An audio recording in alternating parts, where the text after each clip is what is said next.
Hey there, it's Pete with GCI Turf. Hope you're having a great day today. When we hit 100,000 subscribers, man, I'm really close. I'm excited. I'm gonna give away a whole year's worth of products, okay? I'm gonna let you pick out the fertilizer you want. It'll be the biostimulants. I'll probably give you a whole lot of that stuff, and probably a spray or two. Adjuvant, we'll do a huge giveaway to kind of celebrate that 100,000 sub. The way you get in that is you have to be subscribed to my YouTube channel, and you need to be on my email list, okay? That's the way I'll contact the winner. And I'm gonna give away enough for a 10,000 square foot yard. So be ready. If you win, UPS is gonna have a big old load for you. I'll link it up in the description where you can subscribe and get on my email list. That stuff's free, don't cost you a dime, and you'll be entered into the giveaway. See all this lime green, all this crabgrass right here. Look, there's more dead Dallas. You can see right here where our disease was, looking a million times better. They actually mowed it, and as you can tell, you can see the brown is starting to actually push up. You see how I got more of a real defined circle, and it's not embedded down in the grass so deep? That's because there's new growth up under there pushing that brown up. So every time they mow it, they're gonna cut brown off, cut brown off, cut brown off, cut brown off, and sooner or later the brown will be gone and the fungus will be cured for 28 days. If conditions are favorable, 25 days from the time of the application, I'll go ahead and apply again, and that will give me control for another 28 days. So I'm gonna show you a real simple way to smoke off this crabgrass, not hurt the fescue. And over there in my yard, I've got some clover coming up. Yeah, clover. So I'm gonna use one herbicide to take care of crabgrass and the clover. Now remember the steps to this. First of all, I wanted to get the disease under control. We did that with a fungicide a video or so ago. You can go back and watch that. We got the fungicide applied. The disease is checking up. I actually got a little bit better color now too from that the fertilizer we put in there. So everything's looking better. Now we're in position to take care of the weeds. So it's basically going to boil down to three things. Your spray width, which is going to be determined by the height of the nozzle off the ground. In this case, it's a fan tip. Spray's kind of like in a fan pattern. The speed in which you travel, and you would control that because you are actually going to hold this and walk the yard, so your speed needs to be consistent. And then one other thing is the pressure, okay? This is one reason I prefer battery powered equipment sprayers for DIY, because you get rid of the fluctuations of pressure. I like dead set pressure. That way you remove that variable from the equation. It's gone. You don't have to worry about it. As long as your battery's charged, it's going to spray at basically the same pressure all the time.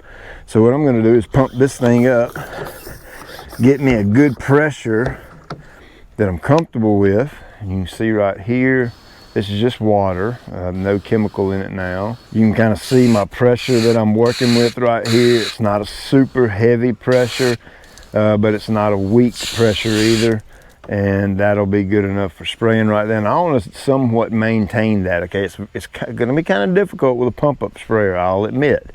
But you can do that with your eyes by watching this, and as you're spraying and you see the pressure start to diminish and go down, you want to stop spraying, give it a few pumps, keep going. Put you a gallon of water in here. Measure off 1,000 square foot in your driveway, length times width. And you walk and you make even passes over the driveway until you run out. You spray out that 1 gallon of water in your driveway. Now, if you run out before you cover the 1,000 square feet, that tells you need to do it again and walk a little bit faster. If you have water left over, then that tells you need to fill up again with a gallon and walk a little bit slower the next time. And you do that 4 or 5 or 6 times and go through 4, 5, 6 gallons of water, and you'll kind of pick up on the speed you need to be walking, and you'll be good to go. Now, any weed control I spray, I'm going to use an Adjuvant. Okay, an Adjuvant basically is another product you're going to put in the tank to help my other products stick to the leaf, be taken in by the plant, all that kind of thing. especially when I'm spraying crabgrass and with drive. I think it's recommended in here you use some crop seed oil or something like that. I know it is with Pilex, but I don't ever use that kind of stuff. I always use the natural adjuvant O2YS because I'm just a huge fan of it. I've had exceptional results with it for years now, and I'm convinced. So that's why I use it. This is especially true when you're dealing with weeds that kind of have a slick surface and that kind of thing. Nutsedge is one. Lespedeza can be that way. Dallas grass can be that way. Crabgrass. What I mean by that is when you spray it with just a chemical and water, that water's going to bead up like on a little bead. You know, when you put Rain-X on your windshield and you go down the road and it's raining, you get those little beads of water. Well, we don't want that when we're spraying herbicides to do weed control. I want coverage. I want the water to hit the plant. I want the water to spread out over the leaf surface so we get mucho coverage on that leaf surface so the herbicide can do its thing. And Adjuvant makes that happen. Surfactant, whatever you want to call it, sticker, there's many names for it. This is just kind of a specialty type one that actually has some benefits for the plant as well. One of the things with using this is you have to adjust the pH, okay? I got a little pH meter here. I'm gonna stick it down in here and check this pH right quick. So that's not too bad. It's about a 6.5. I wanna get it down to a 5 or slightly below.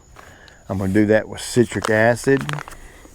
Citric acid will drop down the pH of solutions. And you see I don't have a whole lot, just a little bit. Matter of fact, that might be a little too much. We will see. That stuff is super duper potent and does not take a lot of it to make it work. And if you're wondering why in the world do you drop the pH down of this stuff, well, it has nothing to do with the weed control whatsoever, but it has everything to do with the adjuvant. By dropping the pH to a 5 or slightly below, that is what activates the chitosan in here. And the chitosan is the trick to all of this. It's what helps to open the stomata and that kind of thing. With the transpiration part of this adjuvant, it turns it on. It's like putting the key in the ignition and firing up your vehicle. That's what the pH drop does. So I'm gonna set that right there, and you can see it slowly creeping down. I don't know if you can see that or not. About a 4.5, 4.6 or so. That's plenty good for me. These adjuvant kits, a starter kit actually has the pH meter and the citric and the product. And then once you get that, you never get that again. You'll always buy just a refill because of course the pH meter, rarely does it go bad. I use that Hannah brand just because it's a top-notch brand. And man, the one at the shop, I've been using it for years and years. Rate on this is a 1/2 ounce per 1,000. So I've got 2,000 square feet worth of stuff in here. So that's about 1 ounce. I'm going to dump that in too. Now that I've got everything in here, I'm going to put my lid back on. I am ready to go spray. Now one thing, if you'll notice, I'm doing this late afternoon, okay? I'm doing it late afternoon because the temperatures are down. It's not blistering hot. I've got a touch of cloud cover, so the direct sun's not beating me up. A lot of these herbicides are 85 degrees and higher. You don't want to be spraying them. So I try to pick and choose my time wisely to spray it.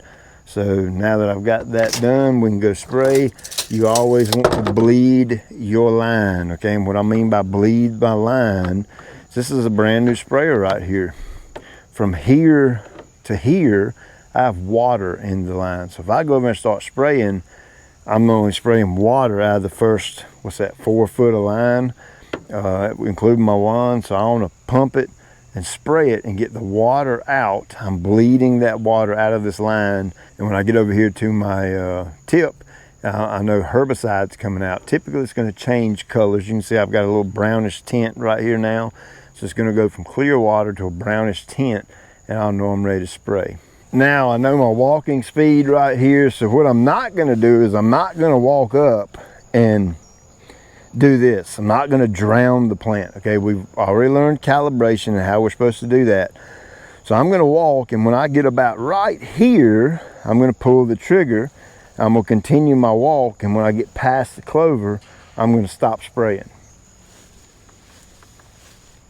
So that's all it takes. With that adjuvant in the tank, I've noticed that when we use herbicides, we get a much quicker, faster kill. And so I imagine in about 1 day, maybe 48 hours, this clover is going to already begin to curl. Heck, it may even curl overnight. I don't know. I'll look at it in the morning, but it's going to curl up and wilt and go away. Not going to harm my grass. So what I'm going to do is start walking the yard in straight lines back and forth.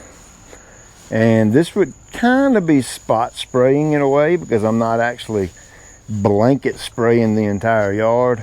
I'm basically only pulling the trigger when I get to the crabgrass or a weed that I know that these two products will control. Again, I do not want you to think you have to use the Pylex in this mix, because you do not. The Drive Accelerate will do just fine for you. I have advised my neighbor to leave their pet off the front yard for a minimum of 24 hours to let this dry extremely good.